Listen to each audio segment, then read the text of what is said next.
Welcome to The Shift. I'm Patrick Briggs. Rod Blagojevich is now the latest Illinois governor to be sent to jail. Judge James Zagel handed Blagojevich a 14-year sentence for attempting to sell the Senate seat vacated by President Barack Obama. Blagojevich is now the second consecutive Illinois governor to be sent to prison. In April of 2006, former Governor George Ryan was sentenced to 6.5 years on charges of racketeering, bribery, extortion, money laundering, and tax fraud. Now let's send it over to Colin the Rocket Robertson with sports. Colin? All right, thanks, guys. Thanks, guys. Patrick Briggs here. And as you may know, Sheridan's United Way campaign recently wrapped up last week, and it was such an incredible campaign. We raised over the amount of money that we originally intended for. Everything just went through the roof, smiles all around, you know? So our original goal was to reach $75,000, but we beat it and raised over $81,000, which equals out to something like 109% of our original goal, which is insane. Somehow those small businesses like the film buff have survived, while the corporate counterparts like Blockbuster went down.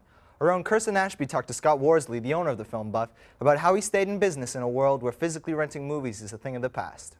Thanks so much, Alex, for coming in. We really appreciate it. I was recently on your website, and I don't know if any of you guys know, but he has his own website where you blog and you do things like that. You said something very interesting. Is it all right if I say it? Not because I hate technology. Anyone who knows me personally can attest to the fact that I'm surrounded by it. But I live my life mostly in my mind, and I stubbornly refuse to allow the machines that I work with and that surround me to determine my actions. Now that's a pretty bold statement for a guy who's really hooked into the web. Like, how can you say that it doesn't determine quite a few of your actions, you know? That's a good question. I mean, what machines don't do is they don't direct the way I think about my human relationships. Okay. You know? They don't direct the way I perceive the world. Because it's easy to start letting machines shape the way you perceive or think about the world. What was your first experience with the internet? When was the first time you really thought, like, wow, this is the coolest thing ever? I have a great answer for that. Like, when it was 1994. Okay. I guess. I was in grad school, and one of my colleagues came up to me and she said, there's this cool thing that you got to try. And I'm like, what's that? And she's like, oh, it's email. It's amazing. Oh, it's email. Yeah. Okay. You know, so my initiation started with email.